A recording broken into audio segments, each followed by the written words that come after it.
Добар ден уште еднаш од мене. Јас сум Јадранка Костова. Вие го следите отвореното студио на Еден телевизија.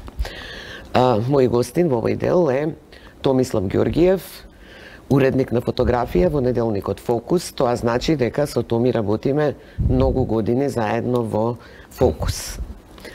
Добре дојде. Добре најдов. Јас кога најавував на почетокот, реков дека имаш многу награди добиено и од Обединетите нации, од Европска комисија, но се фатив дека не знам колку се. Знам дека неколку години поред добиваше награда која ги доделува некоја од тие организации во Обединетите нации. Искрено ги бројам наградите. Наградите се убав доказ дека добро работите во тој дел, меѓутоа се поприлично право сте, имаше некои 2-3 години, беше за сиромаштија темата во тоа време и 3 години мислам дека добив прва награда на тема за сиромаштија во конкурсот, мислам дека на УНХЦР беше за. Да, УНХЦР, сега се потсетив. Кој ми беше поводот или што ми задате поканам овде да гостуваш? Нели излезе една снимка како градоначалникот на Скопје Петар Шилегов е фатен дека трае расправа во собранието, како на мобилниот се игра некоја игричка. И се присетив на едни твои такви, да ги наречам некако папарацо фотоакции во собранието на Република Македонија, во кои одеа на насловната на дневниот Фокус. Еве, сега режија би можела да ги пушти, за да се подсетиме и да објасниш како се случи. Ова е друга некоја фотографија. Што е ова сега? Ова е стрит фотографија, нешто од... Ова е добра со коњите. Тоа беше Скопје 2014. Имено, предпоставам да ги видиме после, а тоа е во истава сала, ствари е фотографиран и Шилегов, мислам. Така. Едно време снимаше многу чадори, тоа знам. Да, мислам дека има и тука. И ова е одлично. Наслоната. Да. Имаше и една на промоција на книги Груевски. Да, тоа беше. Не знам дали ти е уснимена. Тоа е време со, не знам дали е тука во овој сет. Меѓутоа таа фотографија за која ме прашувате се викаше нарачани пратенички прашања. Ема ја имаш тука, предпоставувам. Да, предпоставувам дека на крај ќе ги дојде. Еве чадор. Да. Па во тоа време беше осигурувано. Така. Има символика во сите фотографии. Да, гледа да се претежно од Скопје фотографиите, мислам од Македонија, така да. Што повеќе те инспирира, например? Одеше и во бегалската криза на граница, снимаше. Кога имаш инциденти, нереди или се, или кога работиш вака, во моментот инспирација уметнички фотографии, ова? Ова е фотографија која е многу интересна да се искоментира, затоа што стана вирална сега пред 2 недели, мене ми излезе на таймлайн на Facebook како подсетник, иначе фотографирана од 2014 година. Махинално ја реобјавив, имаше лавина на превземање после тоа. Тоа е прасето, свинчето на Да, тоа е на депонија во Битолско. Во Битолско, во позадина се гледаше рек Битола.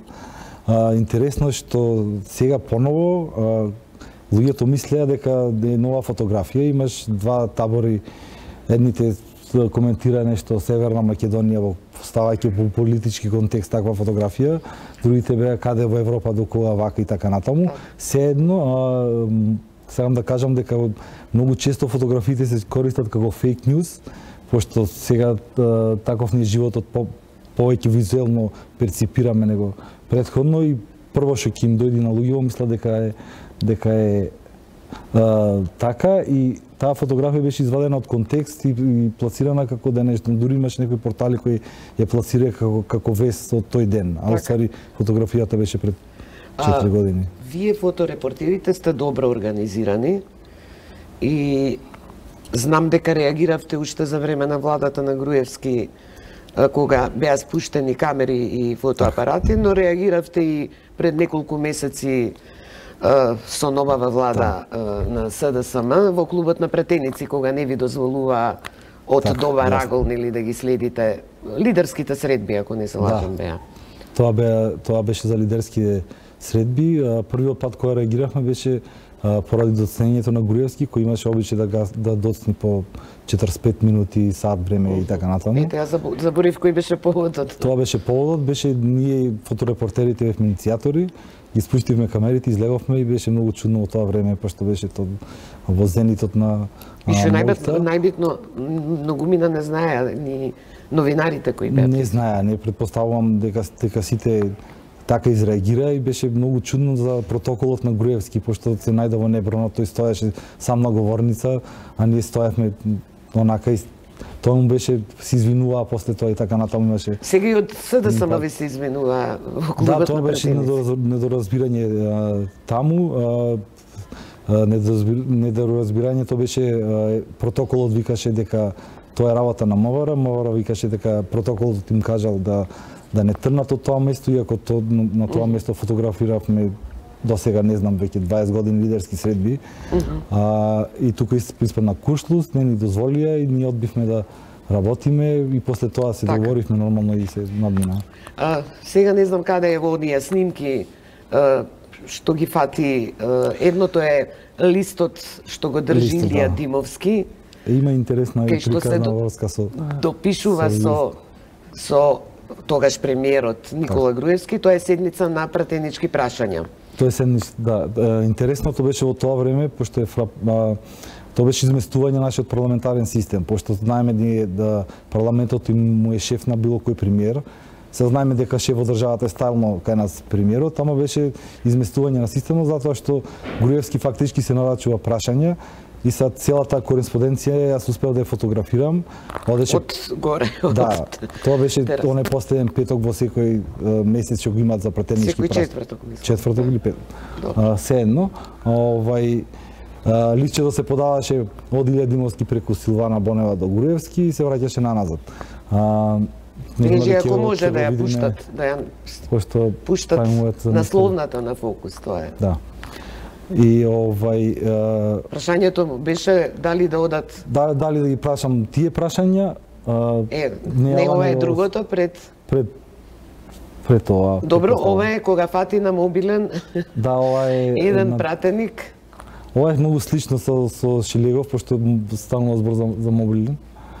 Ова беше пратеник како се допишува швалерски муабети. Да, со добро, ние не го откривме идентитетот на пратеникот. Да, бевме дискретни, ако ние го знаевме, не го откривме, после тоа дел од пратениците ми каже дека после 2 сати знаеле дека Еве го Илија Димовски. Илија Димовски, да. Ајде да се вратиме на ова. Ова беше интересно што ако заприметувате на крајот во заграда пишува дали можеш да прашаш и за за двете прашања да ги ставиш во едно. Да ги са не е напишано со ставиш, него со з. И пријател ми кажува дека Илија Димовски многу се нервирал ради тоа што не го напишал наводно тоа, пошто долу преку така. Ти си во Фокус си оној мајсторот за фотомонтажи во насловните, тоа беше имиджот кој Никола Младенов го негуваше. И кој секојаш ги обмислуваше насловните. Која од тие такви некакви монтажи ти зададе најголем проблем? Тоа беше многу интересен и креативен процес. Во тоа време го затварахме Фокус во среда, ама во среда до длабоко во ноќта, значи не разденуваше стално. И тоа значише да насловната дори да излези може да претрпи многу промени и во принцип јас се правев насловната, ја праќав, па ја добруваше, нешто дополнувавме и беше креативен процес не само на Никола и на мене, него на било кој ќе бидеше, али идејата изворно потекнуваше од него. Од него, тоа да. И интересен момент се подсетив за пошто Фокус откри темата за Скопје 2014. Во тоа време имав информација, јас ради мој пријател скулптор кој беше инволвиран во процесот и ние објавуваме таа тема. И тој Фокус првпат објави дека се спрема Скопје 2014. Воопшто пред било кој да ти мораше да правиш пошто уште Абер немаше. Што ќе биде? Направи една монтажа како ќе изгледа плоштадот. Монтажа од плоштадот и са информациите мои беа дека ќе споменикот на Александар дека ќе е висок 12 метри над Ристичева палата. И во тоа време, ако сега ние сосема нормално, во тоа време беше многу лудо да е толкав над Ристичева и сега беше стварно нелогично. И се сеќам дека на 10 пати ми се јави Никола, дали си сигурен дека 12 метри? Јас викам да, 12 метри и сите тие елементи кои се ги поставивме, не знам, Цар Самуел и кои скулптури, малтене 80% ги погодивме. Ама од кој излезе бројот беше она Фокус прави монтажи, вие измислувате, не постои таков проект, ќе ве тужим и така натаму, се сеќавате. Да, секојаш се. Закан имаше од власта, за после тоа, после 2 години почни да уствари. Така, имавме една, се сеќаваш исто, можеби до 3 ноќи се расправавме со Никола за една насловна. Текстот беше мој, сега да не споменувам имиња. Тој ти нарачал како да изгледа таа монтажа, јас му реагирав дека сигурно ќе не тужат. Нешто имаше сцена од Адам и Ева од рајот, се сеќам со ликови од актуелноста. Па неколку пати менуваше, па јас реагирав и го убедував и на крај кренав раци и потоа добивме тужба. И многу се разочара тогаш. Тоа е неколку месеци пред смртта. Имаше и тогаш рече дека навистина веќе и внимаваше. Виде дека тужбите се алатка да се сотре фокус. И со овие фотографии кои ги објавивме, ова беше почеток на дневниот фокус.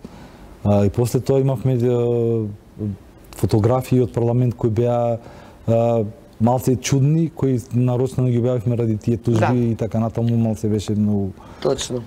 Успеа малку да не замислам, да ни ги анимираат со пирачките, затоа што видовме дека со нив не можеш да се бориш на суд во тоа време.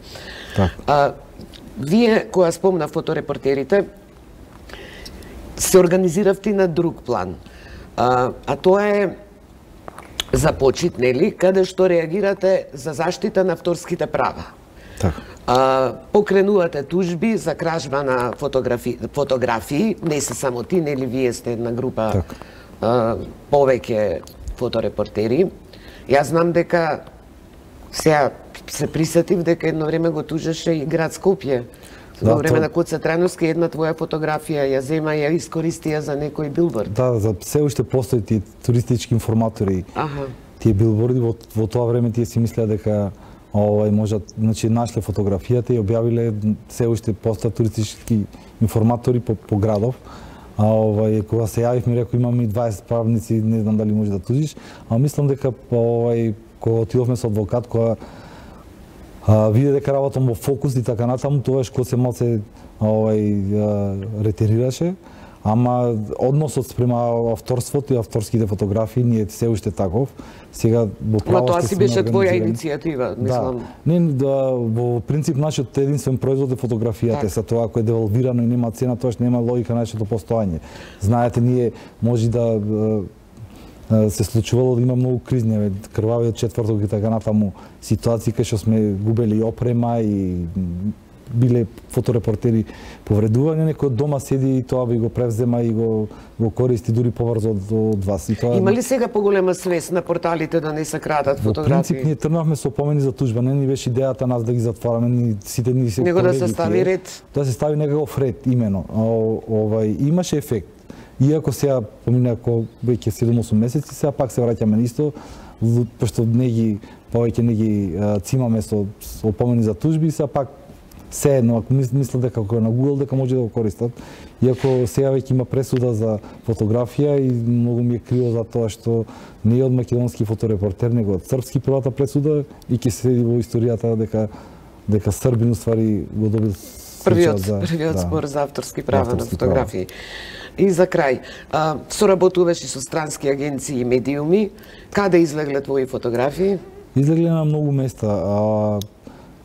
Последно што беше најинтересно соработката со CNN преклани, која правеа фейк ньюз во Велес. Во Велес, и тоа беше многу интересно. Во тоа време се сеќам дека тогашниот градоначалник дури викаше дека тоа е супер работа, пошто Велес го ставил на мапата и станал популарен, поиделе туристи така натаму. И на таков начин. Битно е да е популарен. Испадна, тоа беше на малце од страна, кога видовме тие беа дојдени тим од 7 луѓе како работат една тема за прилог од 5 минути и беше стварно импозантно за која продукција и производ што излезе на крај. Колку време ги работеа тие 5 минути? Имаше продуцент, две новинарки, имаше дури тројца сниматели, користеа моите фотографии, можете замислите. Така. Томи, ти благодарам што беше гостин во Благодарам на поканата. Еден телевизија. Ние се гледаме на 17 часот и да повторам уште еднаш дека скандал на денот, на годината, а можеби и на деценијата е снимани телефоните во јавното обвинителство. Случајот е се уште во предистрага, но нема да изненади ако ова добие многу пошироки димензии. Се гледаме подоцна.